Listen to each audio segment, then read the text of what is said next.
aliviando a bagagem gerada pelo ressentimento. Essa é a quinta mensagem da série, aliviando a bagagem.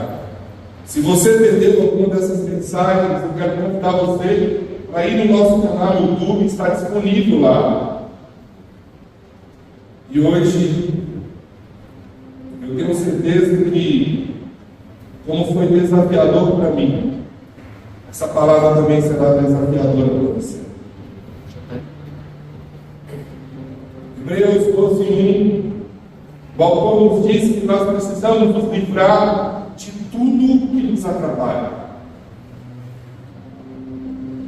Nas reflexões que eu tenho feito semanalmente nesse tema,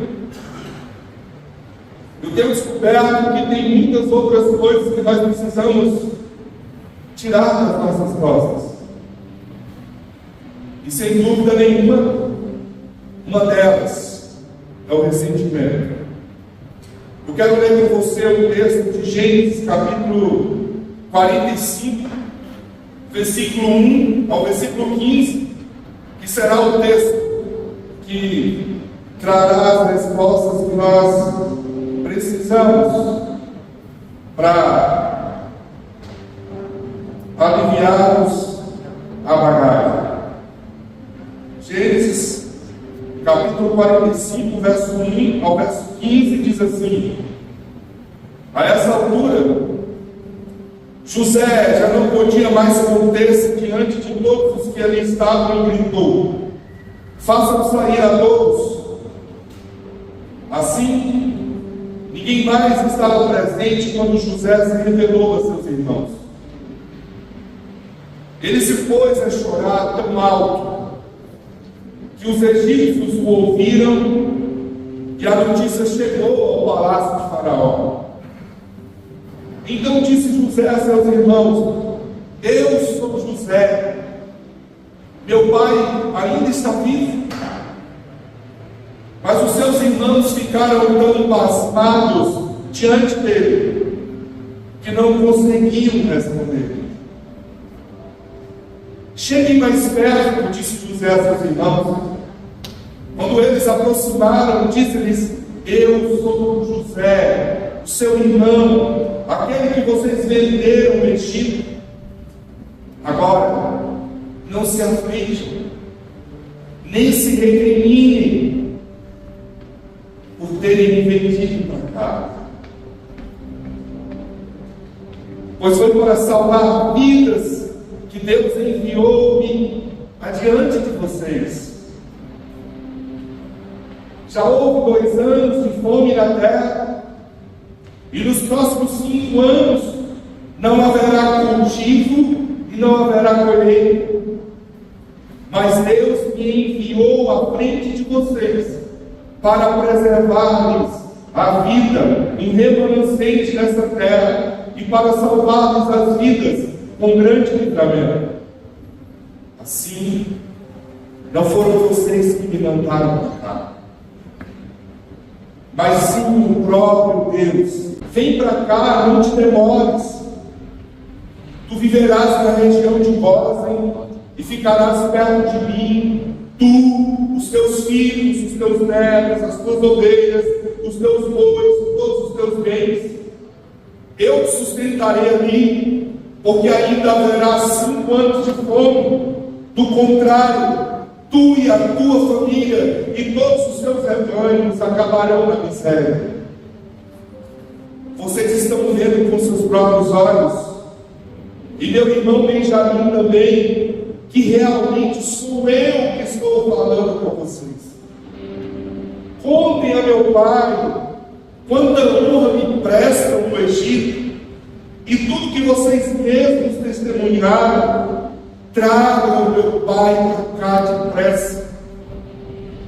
Ele não se lançou, então ele se lançou chorando sobre o seu irmão Benjamim e o abraçou, e o Benjamim também o abraçou chorando. Em seguida, beijou todos os seus irmãos e chorou com eles. E só depois os seus irmãos conseguiram conversar com eles. O que é ressentimento? Por que tratar esse assunto é tão importante? Por que tratar esse assunto é tão atual, tão oportuno? Ressentimento é um tipo de mágoa que se guarda de uma ofensa ou de um mal que se recebeu. Ressentimento é um tipo de rancor, é um desgosto recolhido cujas mágoas transparecem no próprio semblante, nas palavras, numa tristeza, na amargura e no pesar. A palavra ressentimento, ela tem o prefixo ré, que indica o retorno da mágoa, a reiteração de um sentimento. Ressentimento é sentir-se novamente a dor, a tristeza e a mágoa. O ressentido não é alguém capaz de esquecer ou perdoar.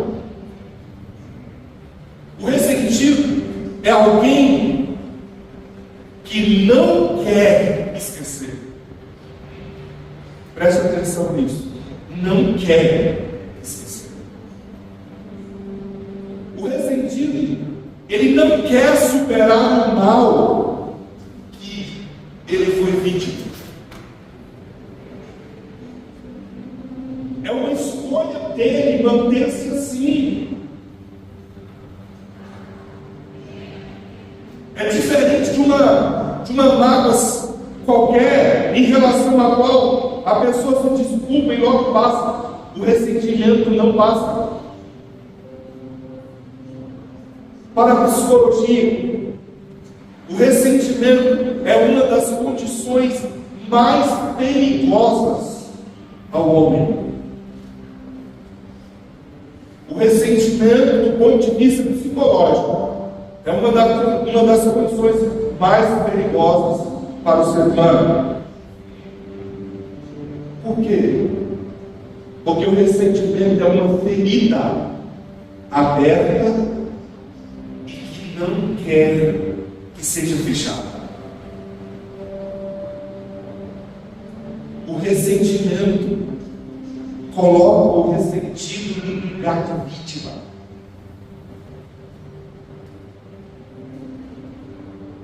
O que causa o ressentimento? O ressentimento é causado por uma coisa chamada ofensa.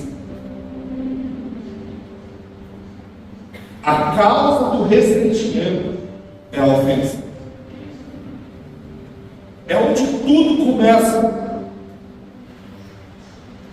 John Bevere escreveu um livro chamado A Isca de Satanás, onde ele trata o grande perigo de um ser humano que decide viver ofendido.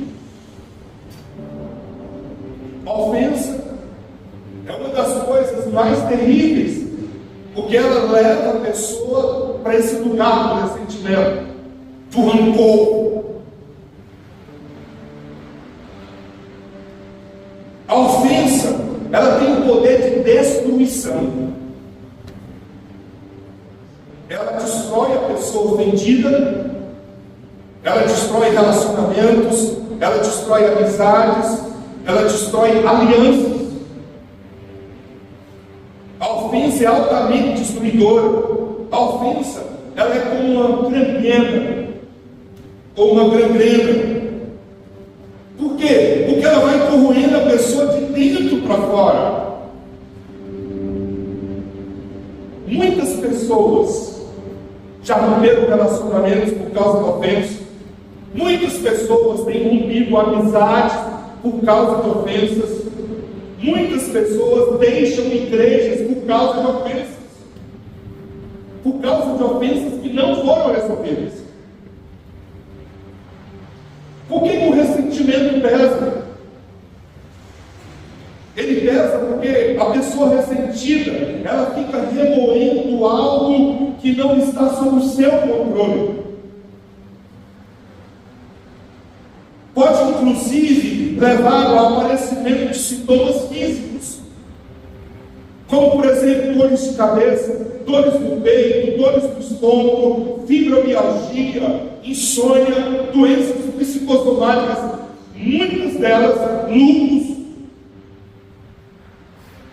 Muitas delas têm na sua origem a ofensa que levou ao ressentimento.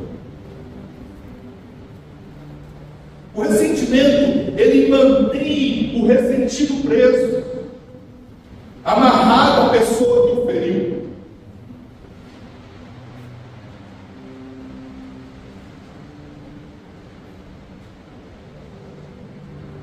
O ressentido, ele se coloca na mão do outro, no sentido de: me cure, tire a minha dor.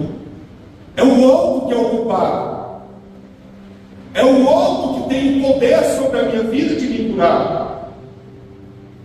O ressentimento leva a pessoa para um lugar de auto-vitimação, de autocomiseração.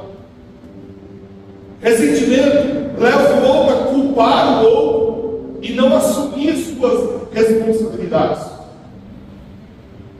O que a Bíblia diz sobre ressentimento? Algumas coisas que eu quero trazer para você. A primeira delas está em Jó, capítulo 5, versículo 2, o texto diz assim: o ressentido, ou o ressentimento, mata o insensato. E a inveja destrói o todo. O que o autor de Provérbios está chamando a atenção para nós aqui é que o ressentimento tem o poder de matar, de destruir a pessoa. Efésios capítulo 4, verso 31 a 32, o apóstolo Paulo nos chama a atenção para o perigo disso. E ele então diz: livre-se de toda a amargura. No versículo anterior, no versículo 30, ele está falando da relação com o Espírito Santo e sobre não entristecer o Espírito Santo. Logo em seguida ele vem dizer: livre-se de toda amargura, de toda indignação, de toda ira, de toda gritaria, de toda calúnia, bem como de toda maldade.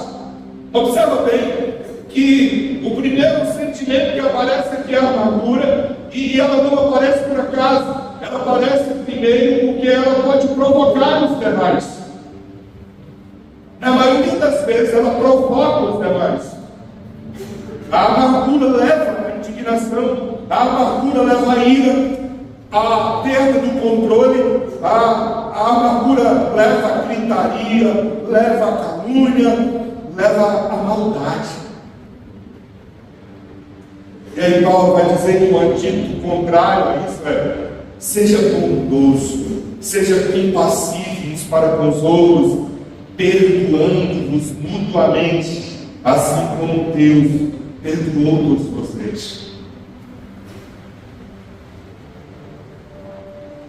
A pessoa ressentida é uma pessoa que decidiu viver dentro de uma prisão. Ela se trancou dentro de uma prisão e ela jogou a chave fora. Por isso foi agora. Levítico capítulo 19, versículo 17 e 18 também nos fala sobre isso, sobre o perigo do ressentimento da nossa vida. Verso 17 ele diz: não guardem ódio contra o seu irmão no coração.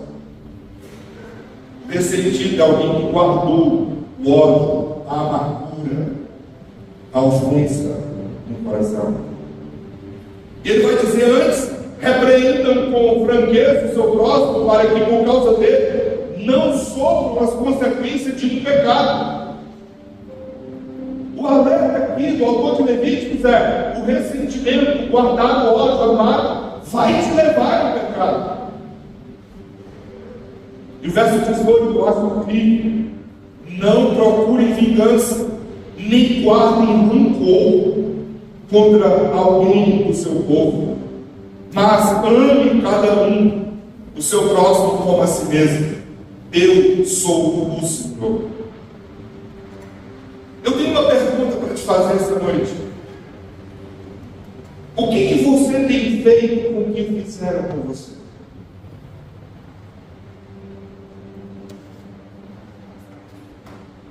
Como você se coloca diante do agravo que o outro causou na sua vida? Como José lidou com a deslealdade dos seus irmãos, com a maldade deles, nos mostra o caminho para vivermos livre do ressentimento da nossa vida.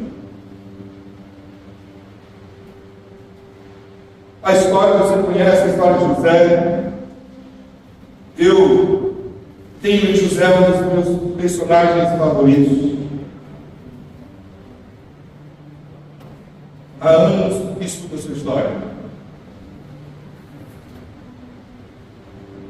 José é um adolescente que tem sonhos de Deus na sua vida. Deus revela aquilo que ele tem de propósito para a sua vida. Ele compartilha o seu sonho com alguém extremamente inocente, para o seu pai, para os seus irmãos, inocente do ponto de vista que ele poderia ter guardado, mas ao mesmo tempo, eu não posso chamá-lo de inocente, afinal, ele estava compartilhando o seu sonho com seu pai e com seus irmãos. E é difícil você conceber que compartilhar o sonho para pessoas que você tem em estima pode ser perigoso para a sua vida. E é o caso que acontece com José. Ele compartilha os seus sonhos, seus irmãos o têm como uma afronta. O seu pai chama sua atenção, os seus irmãos se revoltam contra ele e começam a maquinar para destruir sua vida.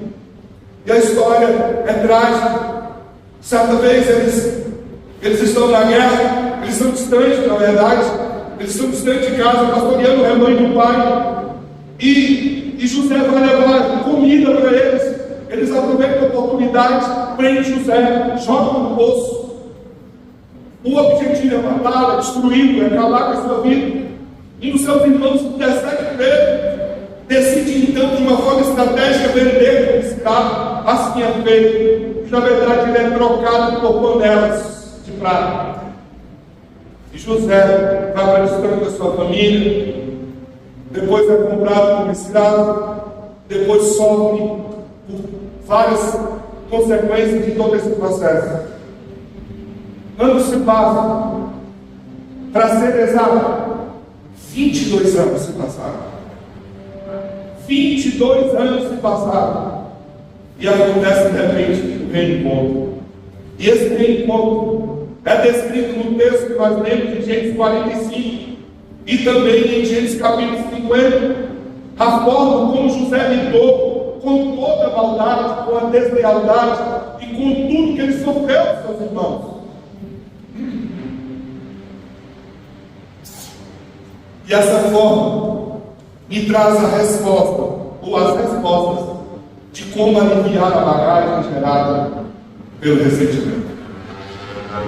Primeiro, a vida de José, a sua escolha, a sua decisão e a forma como ele lidou com tudo que ele sofreu, me ensina que para aliviar a bagagem gerada pelo ressentimento, em primeiro lugar, olhe a vida sob a perspectiva de Deus.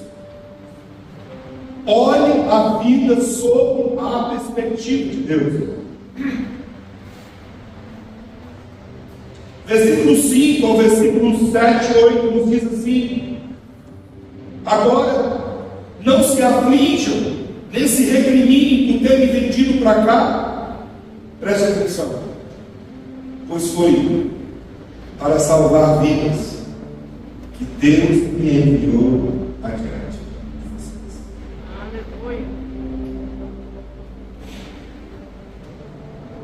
Verso 7, a expressão se repete: mas Deus me enviou à frente de vocês para lhes preservar o remanescente nessa terra e para salvar-nos as vidas com grande livramento.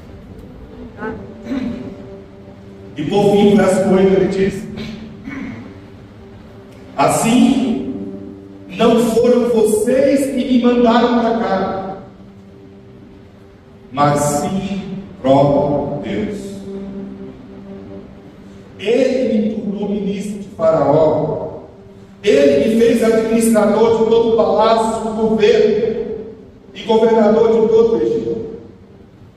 Agora eu queria que você prestasse atenção no que está passando no coração de José, e que precisa passar no seu coração, precisa existir na sua vida, precisa existir na minha vida.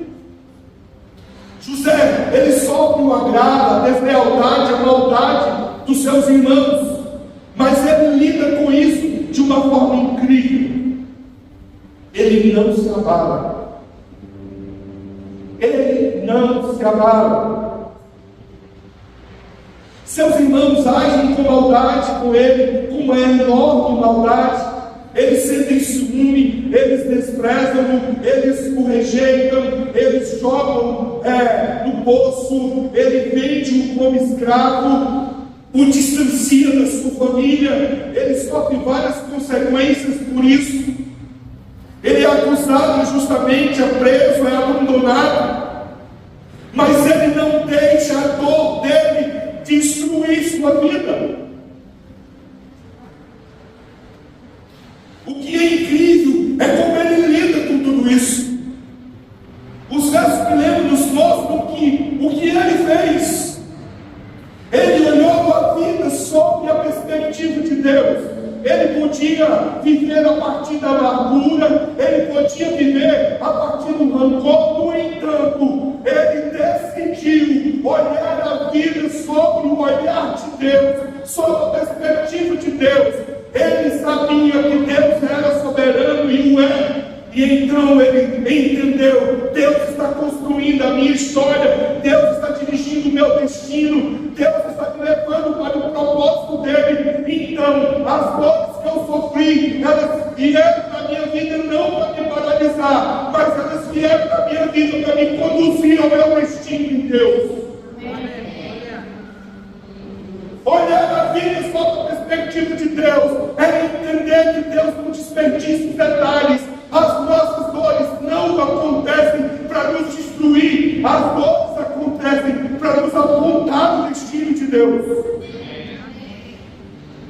Preste atenção no que está acontecendo com José. Eu quero que você entenda a preciosidade do que é seguir a vida a partir do olhar de Deus, a partir do ângulo que Deus está conduzindo.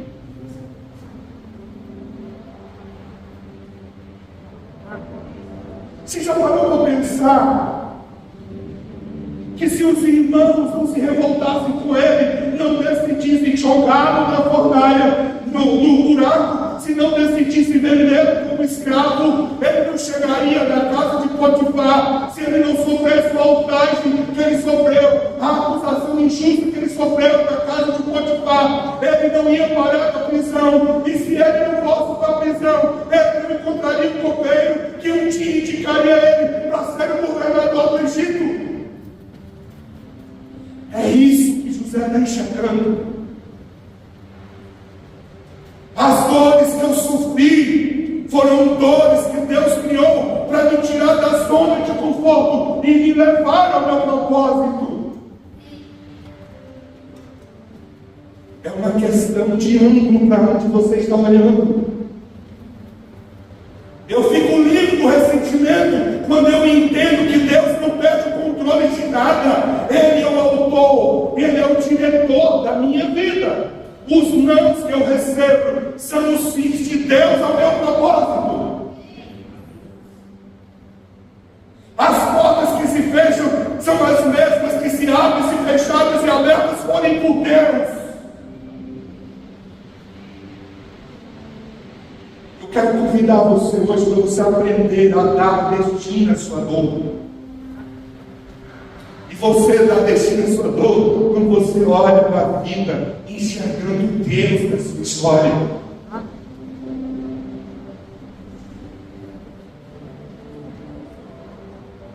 Tudo que aconteceu com ele está sob o controle de Deus, foi permitido por Deus.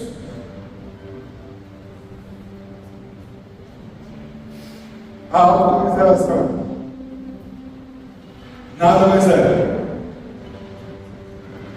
do que um coração egoísta que só foca em si mesmo.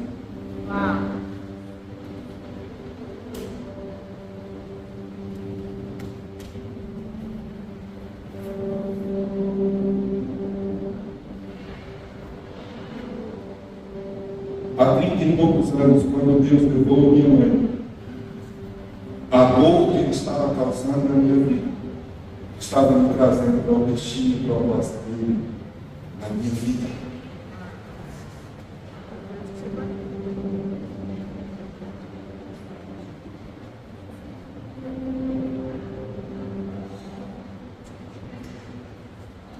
Esse é um ângulo que nós devemos enxergar as coisas. O ângulo da perspectiva de Deus. José não acusa pessoas, José não culpa pessoas, ele não se vitimiza, ele não se revolta com o que aconteceu com ele não entra na culpabilização, ele não fala que a culpa do outro.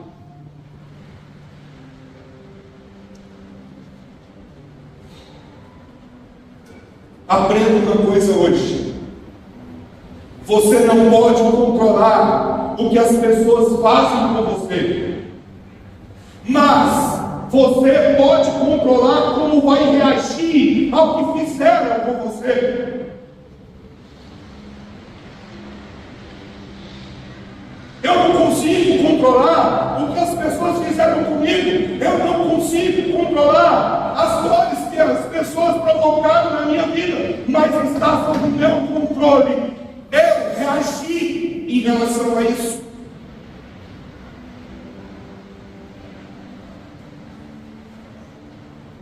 Essa é uma decisão minha, essa é uma decisão sua. Isso é sabedoria. Provérbios 16:32 diz: vale mais ter paciência do que ser valente. É melhor saber se controlar do que conquistar cidades inteiras. O ressentido é uma pessoa que não se controla, que não se domina, que é controlado pelo outro. O ressentido foi alguém que decidiu colocar uma coleira no seu pescoço e entregou na mão do outro para ele conduzir sua história. Sair do ressentimento é cortar a coleira e entender a minha vida só quem conduz é Deus, quem dá destino é Deus, é o Senhor está no controle de tudo. Amém. A Bíblia viva nos traz o capítulo 25, verso 28 de Provérbios de uma maneira espetacular. O texto diz: um homem que não sabe controlar suas emoções e vontades fica tão incapaz de se defender como um país que não tem um exército. Esses dias que nós vimos aí, sem juízo de valor, num debate com a Prefeitura de São Paulo, uma pessoa pública descontrolasse quando foi provocado e cometer um crime.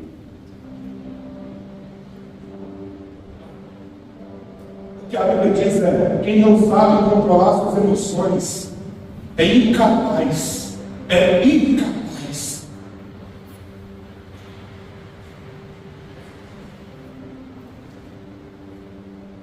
para aliviar a bagagem gerada por ressentimento, olhe a vida sob a perspectiva de Deus. Alguém alguma vez na sua vida te jogou dentro do poço? É lá no poço que vai passar a caravana que te vai levar para o Egito. E lá é o lugar que você vai encontrar o que Deus planejou para te levar e te colocar por cima. Será que Deus perdeu o controle? Ele nunca perde o controle. Os nãos que eu recebi na minha vida foi para eu aprender a ouvir o sim que Ele tinha para mim.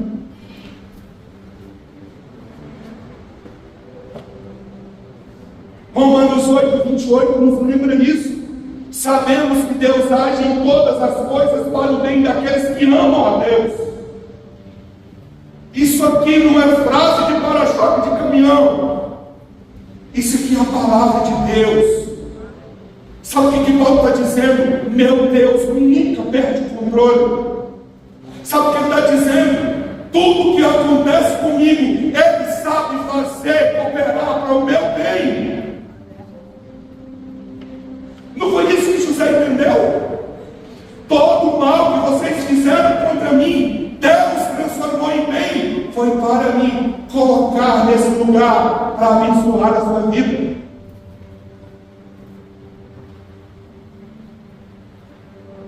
Todas as coisas cooperam. Eu queria que você prestasse atenção no que está escrito na palavra. Todas as coisas. Diga comigo, todas as coisas. Todas as coisas. Diga de novo, todas as coisas. Todas as coisas. Agora diz, diga comigo, todas as coisas ruins cooperam para o meu bem. Todas as coisas ruins cooperam. Você entendeu? Todas as coisas eu só olho o que é bom. Não! Deus é soberano, e ser soberano significa que ninguém pode afetá-lo. Ninguém pode mudar o seu curso. Ninguém pode alterar o destino que Ele planejou para a sua vida. Então, Ele sabe fazer do menino a melhor limonada. A questão é você: vai sentar na mesa para tomar? Ou vai ficar remoendo a vida inteira como a hiena dos desertos? Ó vida, ó céus, ó azar.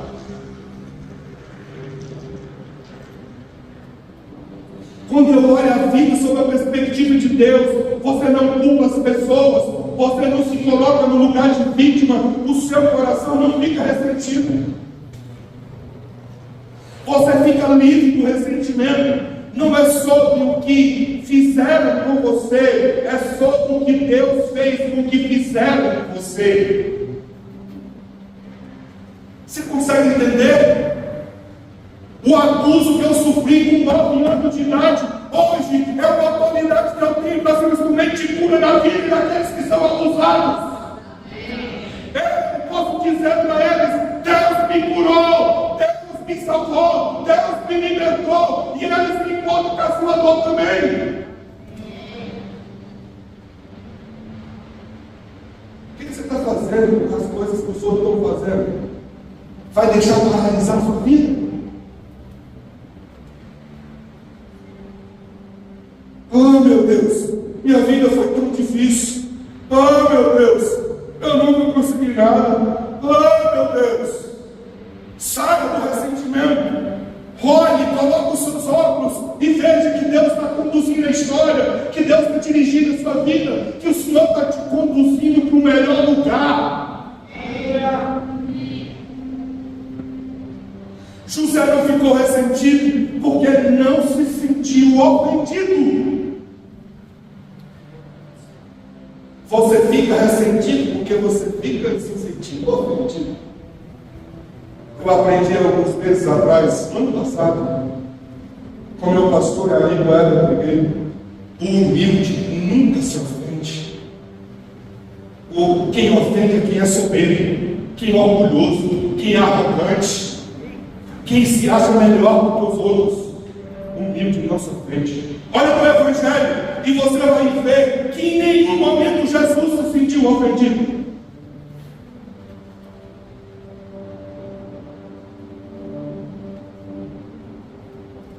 Ele não se sentiu ofendido, porque ele olhou para tudo que estava acontecendo com ele, vendo Deus no controle de tudo, enxergando como o caminho que Deus estava usando para levá-lo a propósito. Aleluia! Esse deve ser o nosso olhar. O Senhor não desperdiça nada na nossa vida. A dor, o sofrimento e as maldades dos outros não podem parar aquele que é conduzido por Deus. Você pode repetir comigo isso aqui? A dor, o sofrimento e as maldades dos outros não podem parar aquele que é conduzido por Deus. Você é conduzido por Deus? Então nada pode te parar. José repetiu várias vezes: Deus me enviou. Foi o próprio Deus. Ele não culpou Satanás, ele não culpou pessoas, ele não culpou o pai, ele não culpou a mãe. Meu pai foi ausente, meu o pai presente. E daí, Zé? Meu pai não foi presente, mas meu Deus, o pai dos pais é presente o tempo inteiro. A minha mãe virou as costas, me abandonou, morreu, foi embora, mas Deus não desistiu de mim.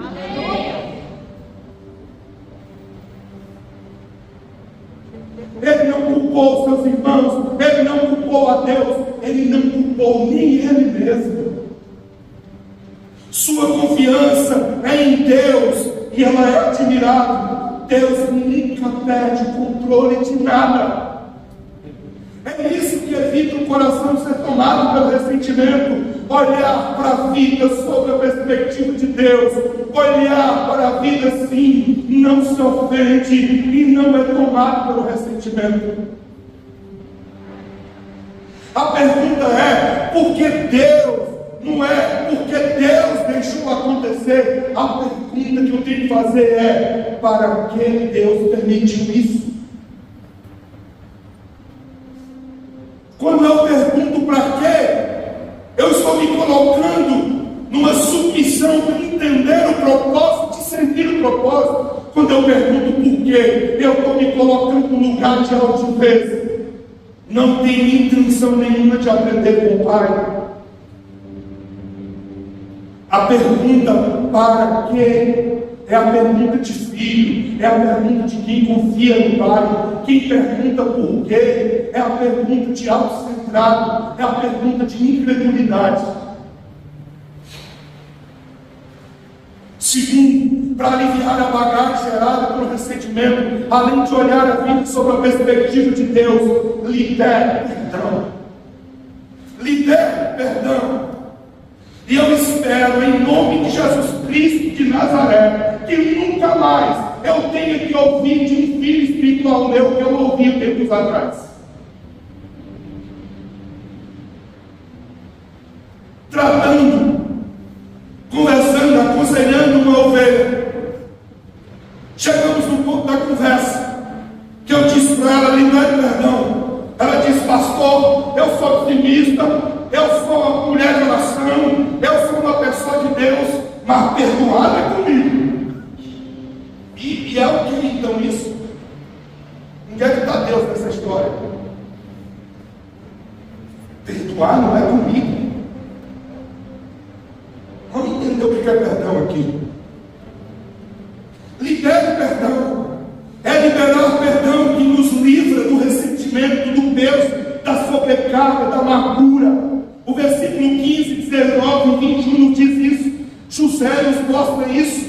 No versículo 15 do capítulo 45, José diz: em seguida, o texto diz: em seguida, deixou todos os seus irmãos e chorou com eles. Só depois os seus irmãos conseguiram conversar com eles. Em seguida, deixou todos os irmãos.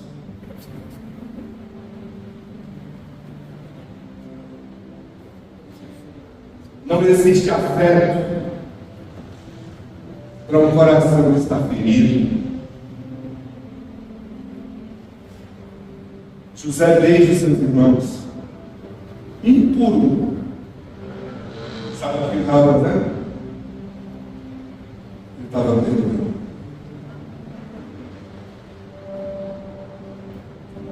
Isso fica claro quando você lê o capítulo 50, verso 19 e 21. Verso 19 diz assim: José, porém, lhes disse: não tenham medo, estaria eu no lugar de Deus? Esse cara é fora do comum, gente. Ele diz assim, verso 21: por isso não tenham medo, eu sustentarei vocês e seus filhos. E assim os tranquilizou e lhes falou amavelmente. Sabe o que está acontecendo aqui? O pai de José morre e os irmãos ficam apavorados. Meu Deus, meu pai morreu, agora José virá para cima de nós com todo gosto. E aí eles preparam um recado em nome de José. José, Nosso pai morreu, mas antes dele morrer, ele mandou dizer a você, que perdoe a gente. José, quando recebe essa notícia, a Bíblia diz que ele chorou profundamente. Sabe por que ele chorou? Porque os irmãos não conseguiram notar que o perdão já estava liberado. Pelo julgamento dos irmãos, ele chorou.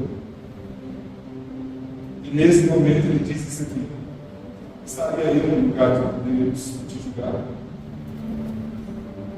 Não tenha medo, eu vou cuidar de vocês e dos seus filhos. E assim tranquilizou e lhes falou amavelmente.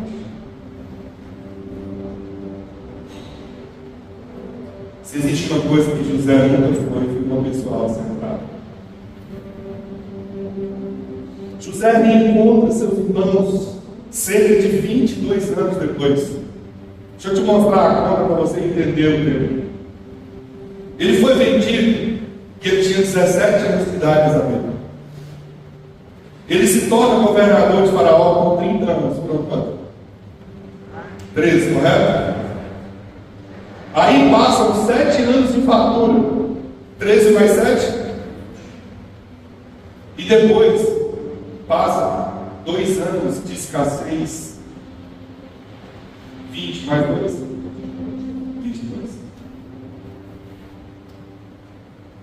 José está com 40 anos de idade, 39, 40 anos de idade. E aí ele encontra seus irmãos. E ele nos dá uma missão do que é ser cristão. Ele nos dá uma missão do que é ser um cidadão dos céus. Ele perdoa os seus irmãos. O que seria uma oportunidade de vingança dá lugar à reconciliação, dá lugar a perdão. Ele beija cada um de seus irmãos num sinal visível de perdão e de aceitação. Ele chora de gratidão ao reencontrá-los 22 anos depois. No final, quando ocorre a morte dos seus pais, seus irmãos ficam com medo, e aí é nesse contexto que ele faz as afirmações. José chora porque seus irmãos o julgam e não entendem seu perdão. Sabe o que ele faz? Ele reforça o seu perdão a seus irmãos. É nesse momento que ele diz: não tenha medo, estaria eu no lugar de Deus. É nesse momento que ele o tranquiliza e ele fala amavelmente. Observe o detalhe do texto: lhes falou amavelmente. O ressentido não fala de forma amável, porque está se movendo pela ferida do seu coração. José não tem ressentimentos e fala com seus irmãos com amor. O que houve? Houve perdão. Foi perdão que houve. Sabe o que houve? Porque o perdão limpa o coração. Repita comigo: o perdão limpa o coração. O perdão faz uma asepsia aonde está cheio de luz. O perdão é uma das coisas mais libertadoras para alguém. A falta de perdão é como uma pedra amarrada na perna de alguém que arrasta para o fundo do mar, do lago, de um rio, de onde for lançado. Mateus 18, verso 21 e 22 diz: então Pedro se aproximou de Jesus e disse: Senhor, quantas vezes deverei perdoar meu irmão quando ele pecar contra mim? Até 7 vezes, Jesus. Jesus respondeu: digo a vocês, não até 7, mas até 70 vezes 7. Sabe o que Jesus está dizendo? Não tem limites o perdão. O perdão é para ser praticado independente de quantas vezes acontece a maldade. Por que Jesus trouxe essa palavra, Pedro. Queria que você prestasse atenção nessa revelação, porque ele sabe o poder curador que o perdão tem nas nossas vidas. Por isso ele diz: não há limites, não há como ser livre sem liberar perdão. Não tem como aliviar a bagagem gerada pelo ressentimento sem liberar perdão. Sabe por quê? Porque o perdão não é opcional, é uma dívida.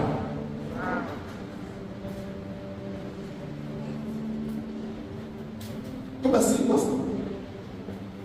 É uma dívida? Porque você recebe de graça de Jesus o perdão todos os dias.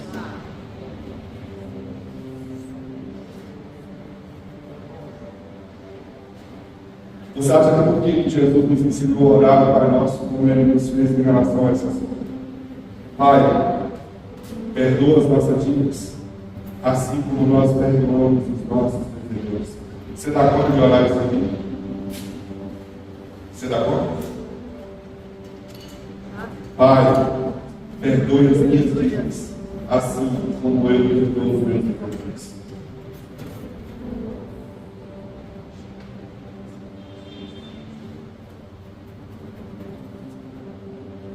Perdão não é uma opção. Perdão é uma dívida.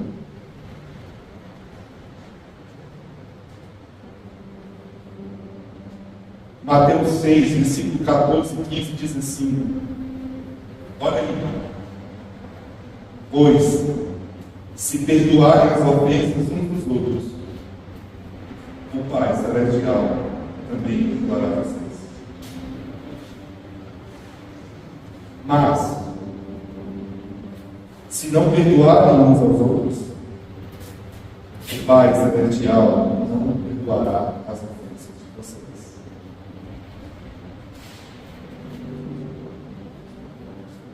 Diga comigo: perdão é uma dívida.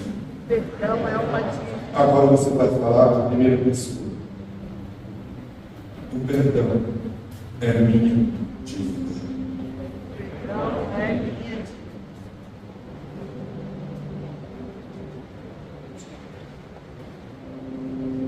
Sabe por que algumas pessoas têm dificuldade com o perdão? Algumas verdades sobre o perdão. Primeiro, perdoar não é esquecer. Perdoar é lembrar sem sentir.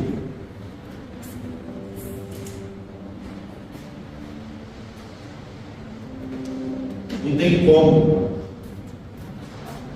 Nem do ponto de vista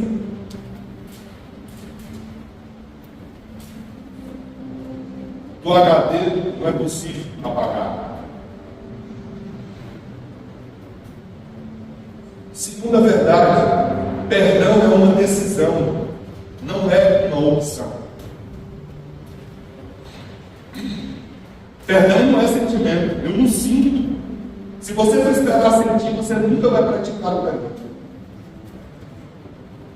Perdão não é sobre sentimento, perdão é uma decisão. Lucas 6,37 nos mostra isso, olha aí. Não julguem, e vocês não serão julgados. Não condenem, e não serão condenados. Perdoe, serão perdoados.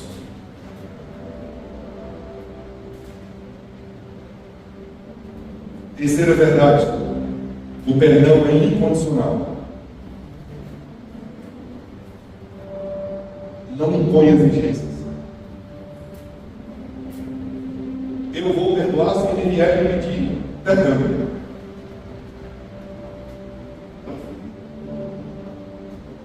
Perdoar é deixar a justiça com Deus. Não perdoar é querer fazer a própria justiça. Perdoar é dar o seu direito a Deus. Não perdoar é beber veneno esperando que outro morra. Eu aprendi no ano de 2017 uma definição sobre perdão que marcou minha vida e eu trago para sempre.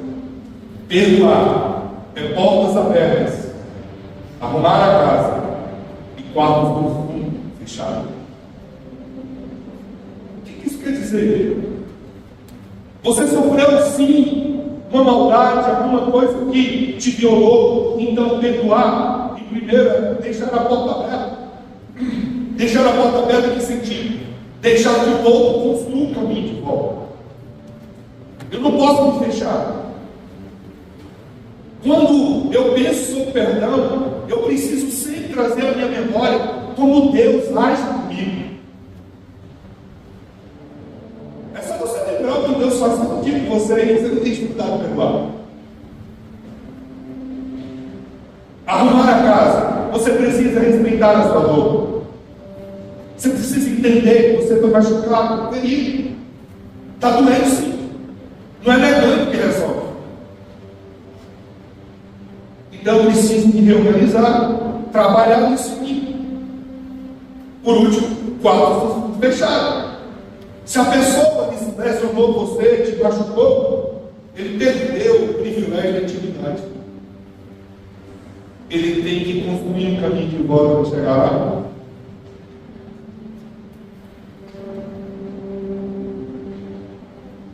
Marcos capítulo 11, versículo 25 e 26 diz isso. E quando estiverem orando, se tiverem alguma coisa contra alguém, perdoem-lhe, para que também o Pai Celestial perdoe os seus pecados.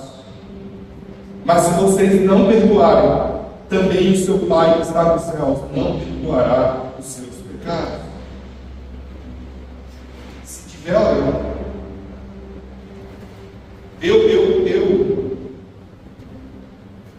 só de pensar, fico desesperado em pensar que Deus não vai me ouvir, que o meu tempo dedicado à oração é inútil, porque eu estou ressentido, amargurado. Porque o texto diz: o Pai te perdoará se você fizer o mesmo. Ou seja, não adianta orar com oração ressentida. A oração não passa por ela.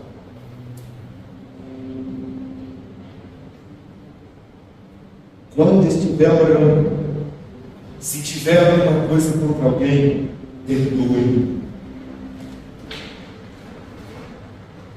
Viver sem ressentimento é viver livre completamente. Por que eu devo perdoar? É fundamental confiar na justiça de Deus, depender dele, pois é ele quem cuida da situação de injustiça e traz a verdadeira cura para o coração. Efésios 4,32 diz: sejam bondosos e compassivos uns para com os outros, perdoando-os mutuamente, assim como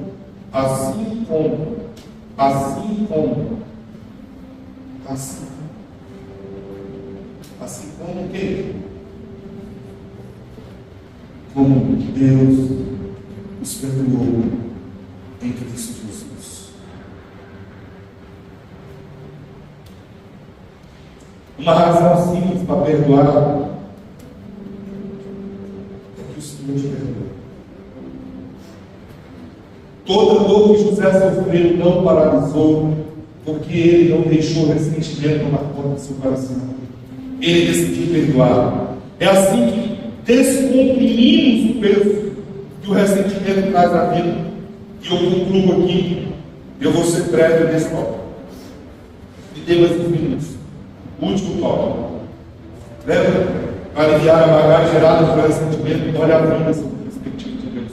Para aliviar a bagagem gerada pelo ressentimento, libere perdão.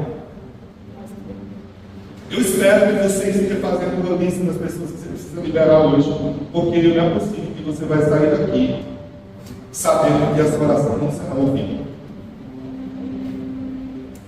Se eu fosse você, eu já estava com a lista pronta, porque foi isso que eu fiz quando estava preparando a mensagem. Terceiro e último lugar, para aliviar a bagagem gerada pelo ressentimento, reconheça a sua dor, mas foque no propósito. Uau! Cara, José é o cara. Não é à toa que ele é o tipo de Cristo. Capítulo 50, verso 20 e 21 diz: vocês planejaram o mal contra mim, mas Deus o tornou em bem, para que hoje fosse preservada a vida de vocês.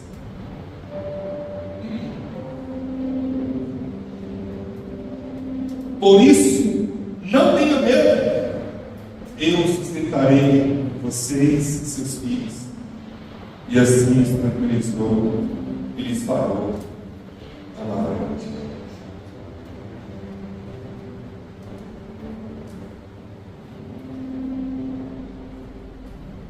Todo o mal que vocês planejaram contra mim, Deus transformou em mim. José disse: isso. Sabe o que ele está fazendo? Ele reconhece a sua dor. Ele não alegou. Ele disse aos seus olhos: vocês me fizeram mal. Ele sabe quantas lágrimas ele derramou. Ele sabe a dor que ele sentiu de cair daquela onda do moço. Ele sabe a dor emocional que ele teve que lidar por ser vendido, trocado por algumas panelas de prata. Ele sabe a dor que é ficar preso dentro de um calabouço. Ele não nega essa dor. Do ponto de vista psicológico, não é negando que você é curado. É encarando, enfrentando que você descobre a cura. O processo de cura, com perspectiva psicológica, começa e inicia quando você toma ciência do que está acontecendo com você, quando você percebe aquilo que você está sentindo. Mas ele diz assim: Deus tornou em bem o que fizeram comigo.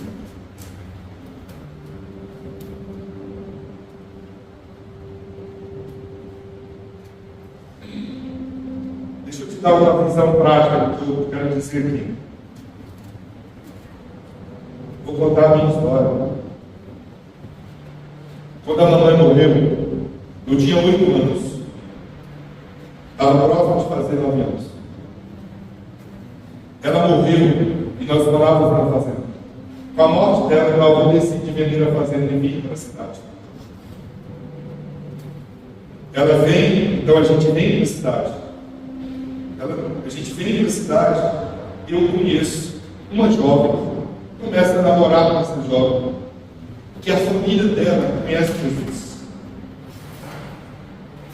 Por causa dela, eu começo a ir nos cultos na casa dela. E no dia 27 de novembro de 94, no domingo à tarde, eu conheço Jesus como meu Senhor e Salvador da minha vida. Dias depois, meses depois, anos depois, essa menina me trai. Faltando 4 meses para o casamento marcado, construído casa. Me trai. E eu sofri a dor da traição. Antes desse processo, eu orava ao Senhor e dizia: se não é o que o Senhor tem para a minha vida, esse casamento, ainda que doa, ainda que me fira, ainda que me custe lágrima, me tire dessa situação. Essa foi a oração que eu fiz. Você precisa entender que as suas orações, elas são perigosas. Mas você precisa ser homem ou mulher suficiente para confiar no que Deus está fazendo sobre a sua história. Foram dias difíceis. Entrei em depressão. Saio da igreja onde eu congregava, porque ela congregava junto. Venho congregar na igreja presbiteriana. Meses depois, ao tomar uma decisão da minha vida, disse: não vou namorar mais ninguém, até que o Senhor traga a esposa que o Senhor tem para a minha vida e que conecta a mim. E eu obedeço o Senhor Jesus. Decidi que não me amava. Venho congregar na outra igreja, e aonde eu congrego na outra igreja, quem eu conheço? Deus traz de Belo Horizonte o pai da Maria, para ir pastorear a igreja. E eu fui congregar. E ela cantava no louvor. Eu ministrava no louvor. Começamos a olhar de forma diferente um do outro. Porque um dia um colega, um grande amigo meu, disse para mim assim: você já percebeu tanto que você parece com a Marina? O coração queimou naquele momento. E eu comecei a olhar para ela diferente. Mas eu disse: Senhor, eu vou construir um caminho de honra. Procurei meu sogro para conversar com ele. E falei: eu queremos namorar com o outro. Se vocês orar 6 meses primeiro, depois vocês voltam para conversar com ele para ver se é isso que Deus tem. Começamos a orar. E oramos 6 meses, o amor só aumentou. E nem pegava no final. Ela vinha celebrar, sentava no mesmo banco. Era um sentimento tão incrível, tão lindo, tão maravilhoso. E eu tinha clareza tão clara de que, sendo redundante, que Deus estava naquela história, que eu não queria fazer nada para destruir aquilo. Me dava pavor pensar de que eu fizesse alguma coisa e Deus me deixaria, tiraria do propósito dele. Marquei com o meu sogro, sentei com ele, conversei com ele e disse: na minha casa, 2 coisas que eu quero te falar. Primeiro, não me esquenta não, só namoro com propósito. Aleluia. Eu já estava com 24 anos, já pensando em casar. Segunda coisa, não passo 10 horas na minha casa, para eu não pedir você para ir embora. Nunca aconteceu isso. Nunca. Falei: então queria que você morasse com nós. Meu pastor, com a mão na minha cabeça, eu sozinho, ele dentro daquela salinha lá em Cláudia Goiás. Ele orou e abençoou a nossa vida. Anos depois nós casamos. Melhorei nosso tudo. E hoje nós temos toda a história da minha vida. Não foi um erro de Deus. Foi o percurso que Deus criou para me trazer a minha propósito. Eu não consigo ver a minha vida sem a minha esposa. Eu amo a Marina de um jeito que você não consegue imaginar. As dores que eu sofri foi Deus me colocando ao lado de quem Ele planejou para mim. Se eu não tivesse feito esse percurso, Ele não teria me dado os filhos que eu tenho hoje, que eu amo de paixão. Eu não teria sido pastor que eu sou hoje. Eu não teria conhecido você como eu conheço. As dores só me levaram ao meu destino, ao meu propósito. Você consegue ver a sua história? Talvez hoje você está vivendo um dia difícil com uma pessoa que está do seu lado. Mas vou te falar uma coisa. E os filhos que essa pessoa te deu? E os netos que virão? E tudo que você vai viver ainda, Deus não desperdiçou nada. Eu tenho certeza que você se envolveu de lugares, Deus fez você se envolver de lugares, e hoje você está enxergando que era para você chegar onde você está. Eu já falei sobre o meu sogro, falei para a Maria: Deus me ama tanto. Eu sei que você vai rir disso. Deus me ama tanto. Eu sou muito amado por Deus, gente. Eu tenho consciência disso, eu amo isso, sabe? Eu sou bem resolvido com isso. Deus me ama tanto que Ele tirou o meu sogro, fez ele mudar para Brasília para eu casar com a Maria. Ele me ama. Ele pensou em mim quando Ele fez essa mudança. Ele pensou em mim quando o meu sogro foi pastorear onde eu congregava. Ele pensou nos meus filhos quando Ele me conectou, eu e minha esposa. Entenda uma coisa: é sobre propósito, não é sobre erro. Reconheça a sua dor, mas foque no propósito. É assim que você alivia a bagagem gerada pelo ressentimento. Foque em quem você é, na sua verdadeira identidade. Não é da sua dor. A sua dor não te define. Não pode te definir. Quem define você é o que Deus planejou você para ser. Quero concluir te mostrando isso. Provérbios 19:21. Muitos são os planos do coração do homem, mas o que prevalece O que prevalece é o propósito do Senhor.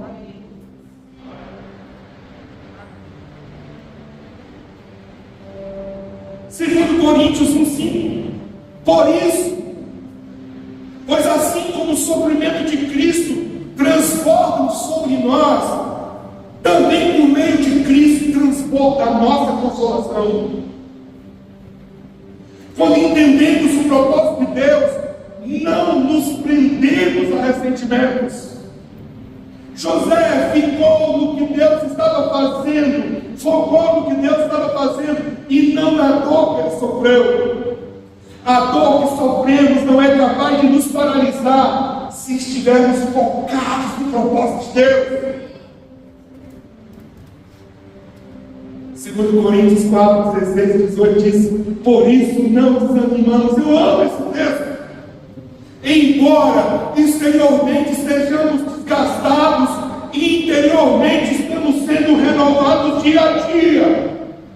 Pois os nossos sofrimentos leves e momentâneos estão produzindo para nós uma glória eterna que pesa mais do que todas as eras, todos os sofrimentos. Assim, fixamos os olhos não do que se vê, mas do que não se vê, pois o que se vê é transitório, mas o que não se vê é eterno. Fala para a pessoa que está do seu lado, é sobre propósito. É sobre propósito. Fala para ela, a sua vida é sobre propósito. Para aliviar a bagagem gerada pelo ressentimento, reconheça a sua dor, mas foque no propósito. Todo o mal que vocês enfrentaram contra mim, Deus transformou em bem. Foi Deus que me enviou para eu poder cuidar de vocês hoje. Foi o propósito de Deus que prevaleceu. Como é que eu culpo alguém se eu me enxergo Deus na minha vida?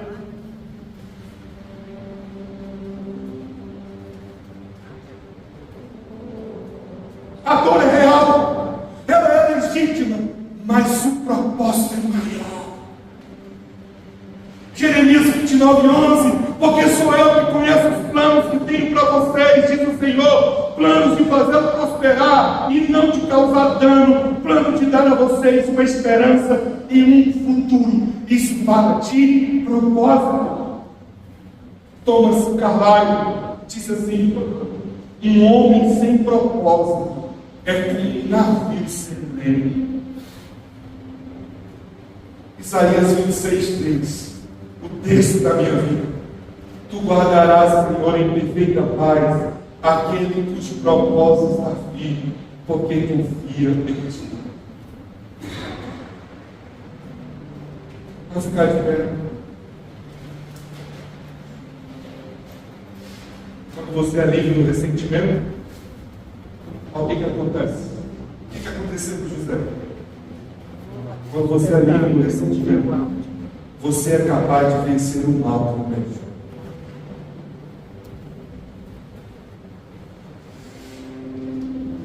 Verso 10 e 11 diz: José falando aos seus irmãos: olha, tu viverás na terra de Gósen, ficarás pertinho, tu, teus filhos, teus netos, teus ovelhas, os teus bois, todos os teus bens. Eu te sustentarei ali, porque ainda haverá 5 anos de fome. Do contrário, tu, a tua família e todos os teus rebanhos acabarão em deserto.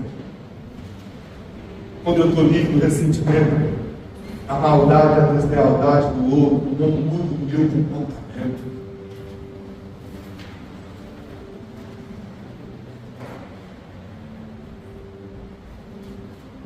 Transfigure sua identidade, mude sua atitude. Há uma história.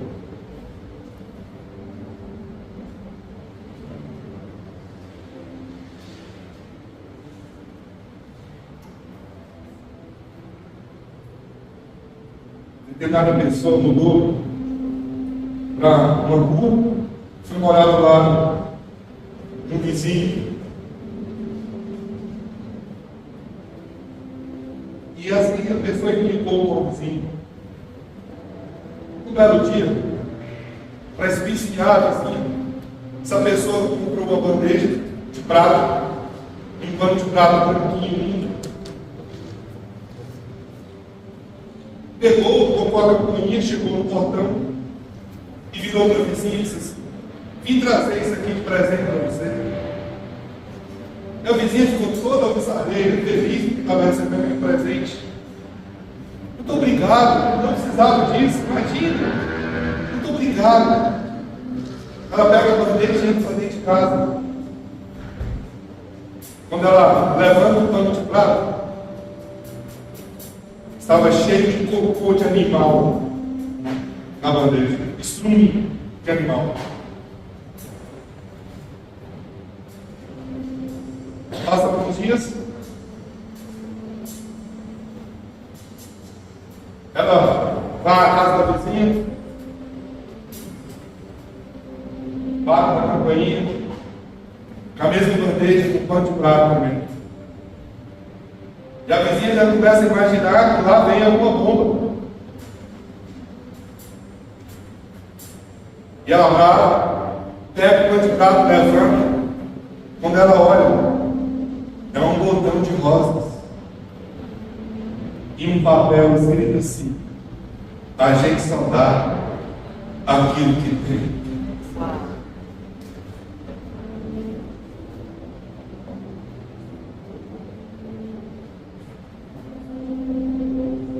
Primeiro Tessalonicenses 5,15 diz assim: tenham cuidado para que ninguém retribua o mal com o mal, mas sejam sempre bondosos uns para com os outros, para com todos. Romanos 12, 17 e 18 diz: não retribuam a ninguém mal por mal, procure fazer o que é correto aos olhos de todos, façam tudo o possível para viver em paz com todos. Um coração livre de ressentimento não se comporta diferente, porque está livre de qualquer amargo de ofensa.